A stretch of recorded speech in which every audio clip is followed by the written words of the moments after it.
Por lo tanto, mortificación consiste en una conducta que es justo lo opuesto. Significa no ceder a las demandas de nuestra vieja naturaleza, sino más bien someterlas.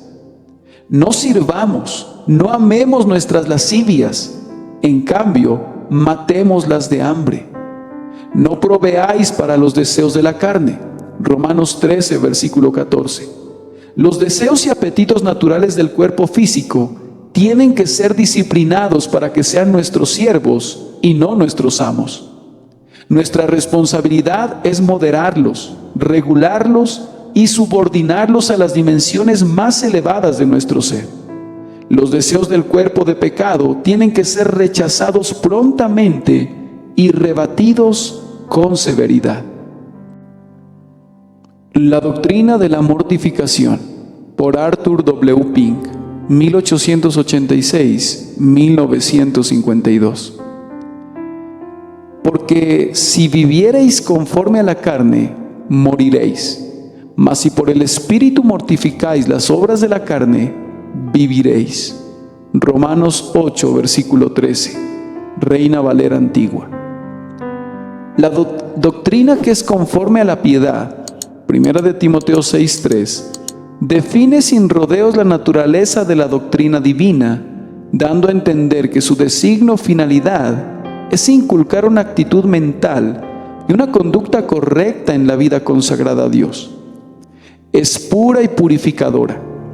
Los objetos revelados por fe no son solo ideas abstractas aceptadas como la verdad, ni conceptos sublimes elevados para ser admirados.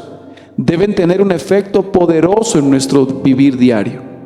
No hay en las Escrituras ninguna doctrina revelada solo para brindar un conocimiento meramente especulativo, sino para ejercer una influencia poderosa sobre la conducta. El propósito de Dios para todo lo que nos ha sido revelado es purificar nuestros afectos y transformar nuestra personalidad. La doctrina de la gracia nos enseña a rechazar la impiedad y los deseos de la carne y vivir en este mundo sobria, justa y piadosamente. Tito 2, versículos del 11 al 12.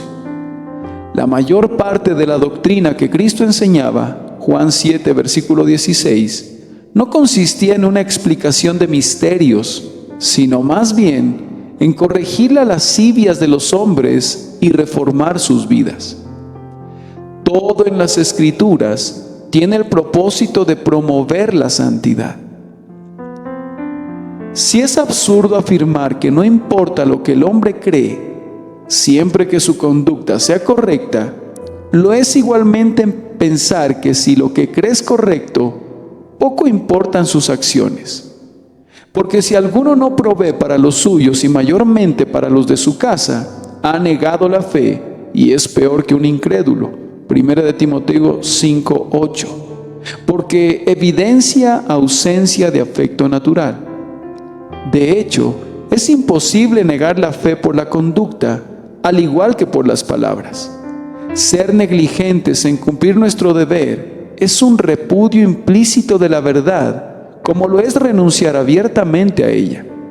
Porque el Evangelio, al igual que la ley, requiere que los hijos honren a sus padres.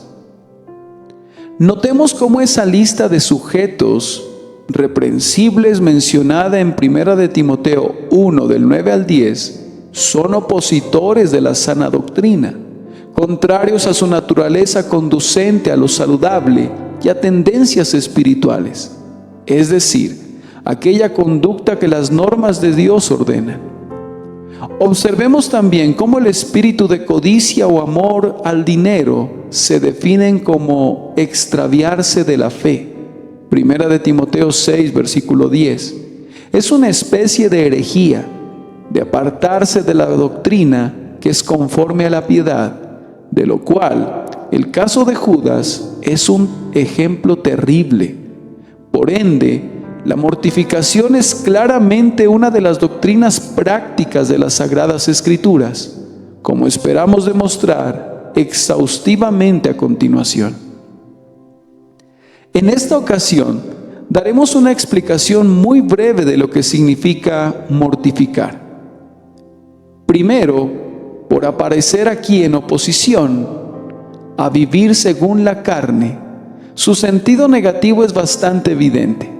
Vivir según la carne es estar totalmente controlados interiormente por el pecado, estar completamente bajo el dominio de nuestras corrupciones innatas.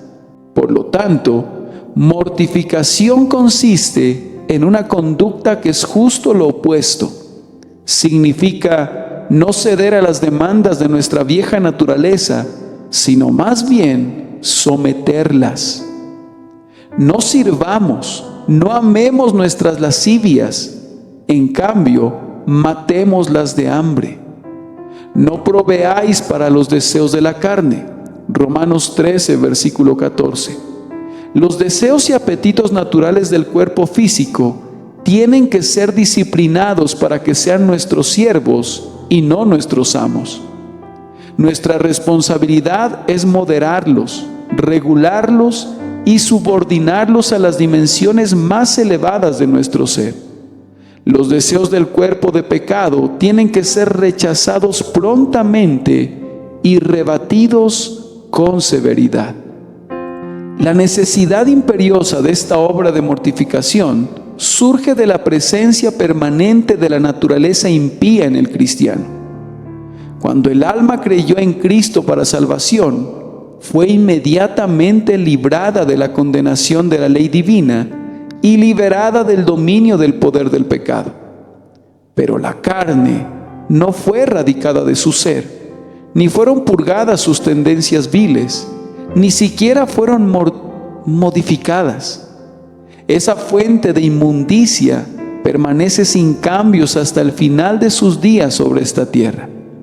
No solo eso, sino que su hostilidad continúa activa contra Dios y su santidad.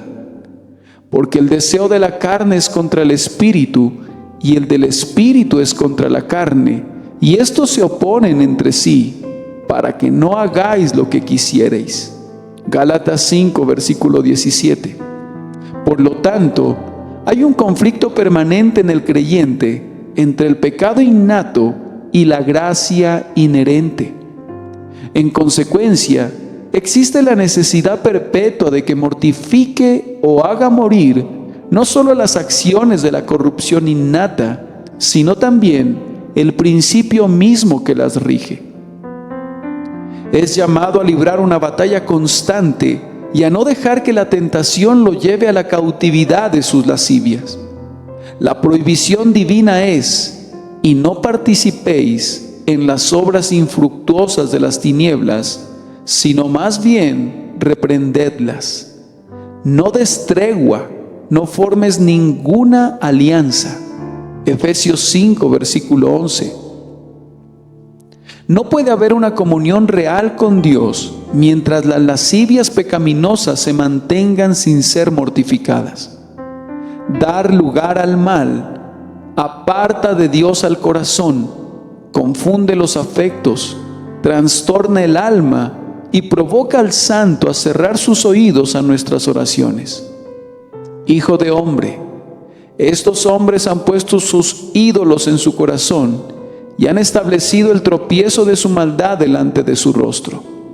¿Acaso he de ser yo en modo alguno consultado por ellos? Ezequiel 14, versículo 3. Dios no puede deleitarse de ninguna manera en un alma que no ha sido mortificada. Si así lo hiciera, sería negarse a sí mismo o actuar contra su propia naturaleza. No se agrada de la maldad y no puede considerar la impiedad ni con la más mínima aprobación. El pecado es una ciénaga, y entre más contaminados estemos con el fango, menos aptos seremos para presentarnos ante él. Salmo 40, versículo 2. El pecado es lepra. Isaías 1, versículo 6. Y mientras más se extiende en nuestra vida, menos comunión tendrá el Señor con nosotros. Mantener vivo al pecado deliberadamente es defenderlo contra la voluntad de Dios y, como consecuencia, combatir contra el Altísimo. El pecado no mortificado es contrario a todos los designios del Evangelio. Es como si el sacrificio de Cristo hubiera tenido la intención de consentir al pecado en lugar de redimirnos de él. La finalidad misma de la muerte de Cristo fue la muerte del pecado. Dio su vida para impedir que el pecado siguiera con vida. Aunque resucitados con Cristo, su vida escondida con Él en Dios, y seguros de que aparecerán con Cristo en gloria, los santos, no obstante, son exhortados a hacer morir lo terrenal en ellos. Colosenses 3, del 1 al 5. Puede parecer extraño cuando notamos que cosas terrenales especificaba el apóstol. No se trataba de pensamientos vanos, frialdad del corazón, ni de un andar irreflexivo, sino lo más repulsivo del viejo hombre: fornicación, impureza, pasiones desordenadas, malos deseos y avaricia. Y en el versículo 8 vuelve a rogarles: pero ahora dejad también vosotros todas estas cosas: ira, enojo, malicia, blasfemia, palabras deshonestas de vuestra boca, y no mintáis. Es alarmante y grave encontrar que los creyentes requieren un llamado a hacer morir pecados tan groseros y viles como esos. No obstante, es un llamado necesario. Los mejores cristianos sobre la tierra tienen en ellos tanta corrupción que los dispone habitualmente a estas iniquidades, que son tan grandes y atroces, y el diablo hace que sus tentaciones sean justamente las más apropiadas para cada uno, de modo que los lleva a convertir sus corrupciones en acciones, a menos que se controlen rigurosamente y estén siempre vigilantes en el ejercicio de hacerlas morir en ellos. Nadie sino el Santo de Dios puede afirmar fehacientemente: viene el príncipe de este mundo y él nada tiene en mí. Juan 14, versículo 30. Que sus dardos ardientes pudieran encender. Es debido a la confianza en sí mismos y su descuido que a veces los más consagrados y de más experiencia de pronto son sorprendidos por horribles yerros.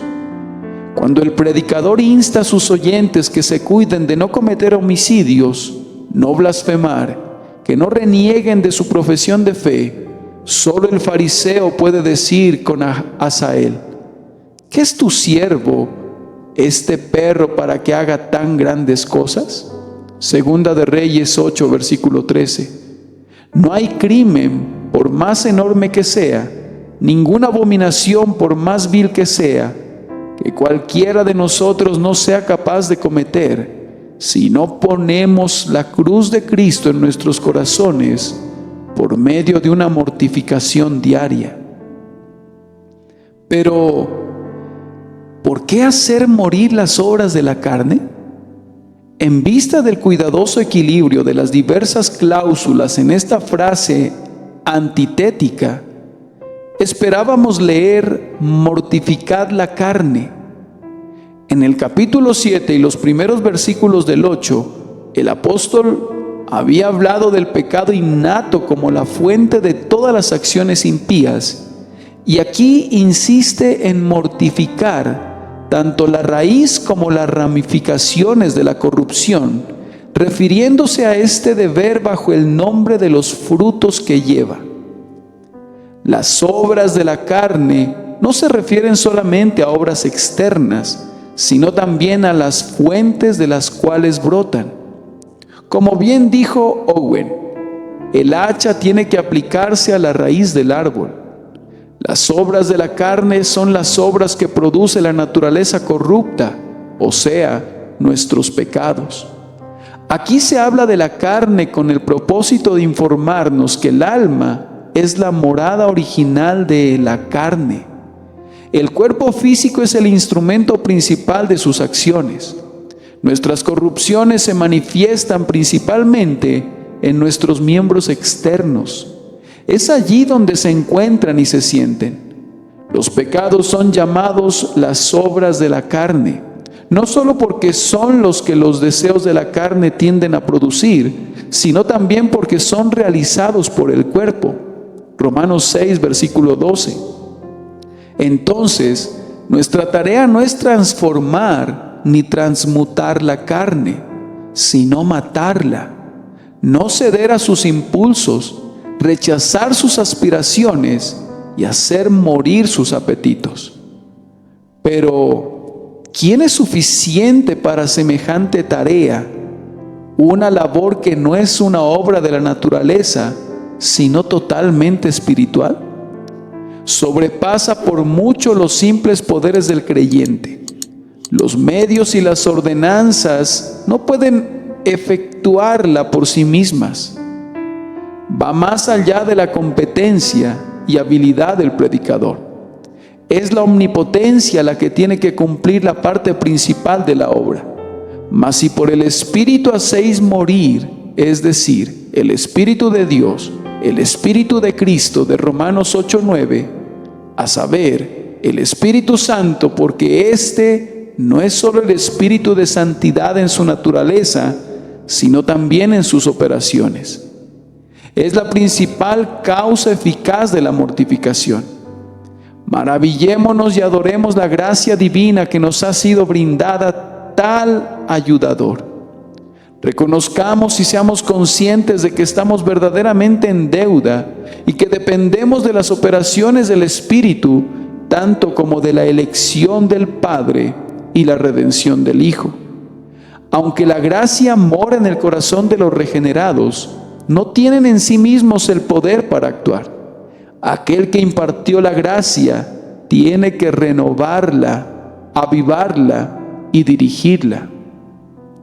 Los creyentes pueden emplear la ayuda de una disciplina y tenacidad interior y practicar externamente moderación y abstinencia. Y aunque pueden detener y reprimir sus hábitos impíos por un tiempo, a menos que el Espíritu manifieste su poder en ellos, no habrá ninguna mortificación auténtica. ¿Y cómo realiza el Espíritu esta obra en particular? De muchas maneras distintas. Primero, en el momento del nuevo nacimiento, nos da una naturaleza nueva. Luego, por medio de alimentar y preservar esa naturaleza, fortaleciéndonos en nuestro hombre interior con su poder, dándonos cada día nuevas provisiones de su gracia, poniendo en nosotros un aborrecimiento del pecado, dolor por él y la determinación para apartarnos de él, dándonos convicción sobre la verdad de lo que Cristo declara y dándonos disposición de tomar nuestra cruz y seguirle, trayendo a la mente algún precepto o advertencia e impulsándonos a orar. No obstante, tomemos nota que nuestro texto no dice si el Espíritu mortifica y ni siquiera si el Espíritu a través de ustedes mortifica, sino que en cambio dice, si por el Espíritu mortificáis, acción del ser humano, no del Espíritu. El creyente no es sujeto pasivo en esta obra, sino activo. No hemos de suponer que el Espíritu nos va a ayudar sin nuestra colaboración, ni mientras dormimos, ni cuando estamos despiertos, ni si mantenemos o no una vigilancia cuidadosa sobre nuestros pensamientos y nuestras obras. Tampoco tendremos su ayuda si no hacemos más que desearla superficialmente o elevar una tibia oración pidiendo la mortificación de nuestros pecados. Se requiere de los creyentes que se ocupen seriamente en la tarea. Si por un lado no podemos cumplir este deber sin la ayuda del Espíritu, por otro, Él no nos ayudará si somos demasiado indolentes y no nos esforzamos al máximo. En este caso, no crea el cristiano perezoso que alguna vez logrará la victoria sobre sus deseos carnales. La gracia y el poder del Espíritu no permiten la ociosidad, sino que nos llaman a ser diligentes en el uso de los medios y en confiar que dará su bendición a nuestra diligencia. La palabra nos exhorta expresamente: limpiémonos de toda contaminación de carne y de espíritu, perfeccionando la santidad en el temor de Dios. Segunda de Corintios 7, versículo 1. Y eso muestra claramente que el creyente es importante en esta obra. Las operaciones de la gracia del Espíritu nunca fueron diseñadas para reemplazar el cumplimiento del deber del cristiano. Aunque su ayuda es indispensable, esta no nos libra de nuestras obligaciones. Hijitos, guardaos de los ídolos. Primera de Juan 5, versículo 21. Enfatiza y da evidencia de que Dios requiere mucho más que nuestra confianza en Él para impulsarnos a la acción. Mortificación es una tarea a la cual todo cristiano debe consagrarse con devota diligencia y decidida seriedad. Los regenerados tienen en su interior una naturaleza espiritual que los habilita para actuar con santidad. De otra manera, no habría diferencia entre ellos y los no regenerados. Se requiere que ellos que utilicen bien la muerte de Cristo, que sus sufrimientos les agríen el gusto por los pecados, han de usar la gracia recibida para dar frutos de justicia. No obstante, es una tarea que trasciende por mucho nuestros débiles poderes. Es solo a través del Espíritu que alguno de nosotros puede, aceptable y efectivamente, en cualquier grado, mortificar las obras de la carne. Él es quien nos convence de las afirmaciones de Cristo, recordándonos que porque murió por el pecado, no debemos escatimar esfuerzos por morir al pecado, luchando contra él. Hebreos 12:4, confesándolo. Primera de Juan 1:9, renunciando a él. Proverbios 28:13. Él es quien nos preserva contra el desaliento y nos da nuevos ánimos para la lucha. Él es quien profundiza nuestras ansias de santidad y nos mueve a clamar: crea en mí, oh Dios, un corazón limpio. Salmo 51:1. Si por el Espíritu mortificáis las obras de la carne, tome nota, lector mío, el hermoso equilibrio de la verdad que se conserva aquí con tanto cuidado. Aunque se aplica estrictamente a la responsabilidad del cristiano, de igual manera mantiene definitivamente la honra del Espíritu y magnifica la gracia divina. Los creyentes son los agentes en esta obra, sin embargo, la realizan por el poder de otro. El deber es de ellos, pero el éxito y la gloria es del Espíritu. Sus operaciones se realizan de acuerdo con la constitución que Dios nos ha dado, obrando en y sobre nosotros como agentes morales. Desde un punto de vista, la obra en sí es de Dios y desde otro, nuestra. Él nos ilumina dándonos comprensión y nos hace más sensibles al pecado que mora en nosotros. Sensibiliza más nuestra conciencia, profundiza nuestro anhelo de ser más puros. Obra en nosotros tanto el querer como el hacer. Filipenses 2, versículo 13. Nuestro deber es hacer caso a sus convicciones, responder a sus impulsos santos, implorar su ayuda y depender de su gracia. Si por el Espíritu mortificáis las obras de la carne, viviréis. Romanos 8, versículo 13. He aquí la promesa alentadora dada al luchador en medio de sus dolorosas pruebas. Dios no será deudor de nadie. De hecho, es galardonador de los que le buscan con diligencia. Hebreos 11, versículo 6. Entonces, si por gracia coincidimos con el Espíritu, regenerando de la carne y procurando la santidad, seremos ricamente recompensados. La promesa a este deber es lo opuesto a la amenaza de muerte en la cláusula precedente, porque allí morir incluye las consecuencias penales del pecado. Entonces viviréis se refiere a todas las bendiciones espirituales de la gracia. Si por la habilitación del Espíritu y nuestro uso diligente de los medios dados divinamente nos oponemos sincera y constantemente y rechazamos las solicitudes del pecado innato, entonces, y solo entonces, viviremos una vida de gracia y bienestar aquí y una vida de gloria y dicha eterna en el más allá. Hemos demostrado en otro lugar que vida eterna, 1 de Juan 2:25, es una posesión actual del creyente, Juan 3:36 y Juan 10:28, y su meta futura, Marcos 10:30, Gálatas 6:8, Tito 1:2. Ahora, este tiene el título y el derecho a él. Lo tiene por fe y con esperanza. Tiene su semilla en su nueva naturaleza, pero todavía no la posee totalmente, ni ha llegado a su máxima fruición. La vida de gloria no procede de la mortificación como el efecto de una causa, sino que sencillamente la sucede tal como el fin se vale de los medios. El camino de santidad es el único que lleva al cielo.